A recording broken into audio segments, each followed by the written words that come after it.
अरे, मला समजलंच नाही. 2 तास कपाट आवरायला गेले आणि त्यात मला हे सापडले. पुढे सांगते. Hello, good morning. आजचा दिवस सुरू झाला नेहमीसारख्याच कामाने.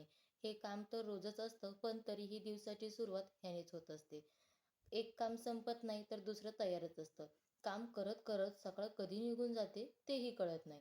आज ठरवलं होतं सकाळी काम आवरल्यावर कपाट आवरायचं. रोज ठरवते, पण पुढे ढकलत जातं. बस आता हे पूर्ण करायचंच. कपाट आवरायचं म्हणजे युद्ध केल्यासारखंच. असं वाटतं पटकन होईल, पण उघडल्यावर कपड्यांचा डोंगर पाहून कंटाळा येतो. कपड्यांच्या घड्या घालायला बसले, पण वेळेचं भानच राहिलं नाही. मला कपाट आवरायला पूर्ण 2 तास गेले आणि त्यात मला हा ब्लाऊज पीस सापडला. मग विचारात गोंधळून गेले की ह्याचं काय करू?